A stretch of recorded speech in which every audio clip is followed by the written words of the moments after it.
બોટાદ ખાતે નરેન્દ્ર મોદી વિચાર મંચ સંગઠનની સ્થાપના કરવામાં આવી। બોટાદ ખાતે શ્રી નરેન્દ્ર મોદી વિચાર મંચ સંગઠનની સ્થાપના કરવામાં આવી હતી, જેમાં હોદ્દેદારોને નિમણૂક પત્ર એનાયત કરવામાં આવ્યા હતા।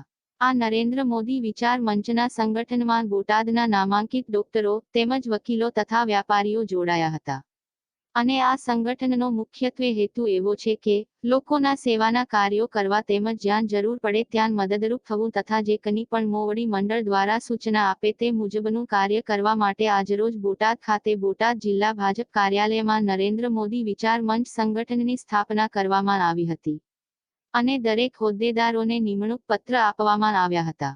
આ સંગઠનના કાર્યક્રમમાં નરેન્દ્ર મોદી વિચાર મંચના જિલ્લા પ્રમુખ તેમજ બીજા અન્ય નાગરિકો પણ હાજર રહ્યા હતા।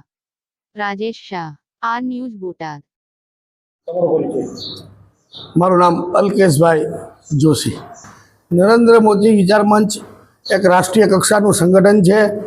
એના રવિન્દ્રજી એના કેન્દ્રીય અધ્યક્ષ છે, અહીંયા જાડેજા સાહેબ છે અને ચેહરભાઈ દેસાઈ એના પ્રદેશ અધ્યક્ષ છે। આ સંગઠન ભારતીય જનતા પાર્ટીના સહયોગી સંગઠન છે, જે રજિસ્ટ્રેશન સંગઠન છે।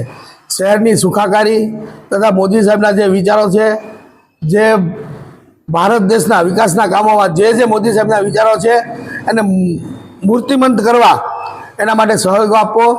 આજે આ અમારા બોટાદના સંગઠનની અંદર બોટાદના નામાંકિત ડૉક્ટરો, વકીલો, વેપારી મિત્રો બધા જોડાયેલા છે। નરેન્દ્ર મોદી વિચાર મંચની કામગીરી પ્રદેશથી અમને જે સૂચનાઓ આપવામાં આવશે એ પ્રમાણે અમે કરશું। બીજા નંબરમાં શહેરની સુખાકારી માટે કોઈ પણ જગ્યાએ કંઈ કમ્પ્લેન હોય તો જે તે કોઈ પણ ગવર્મેન્ટ કચેરીએ કહેવું હશે તો એ કહીશું। કોઈના જે કંઈ કામ હશે ગાંધીનગરને લગતા કે જે કાંઈ હોય તે એના માટે અમે ગમે ત્યારે અમારામાંથી કોઈ પણ હોદ્દેદારને મળશે તો એના માટે જે થતી હશે એ અમે તમામ પ્રકારની મદદ કરશું।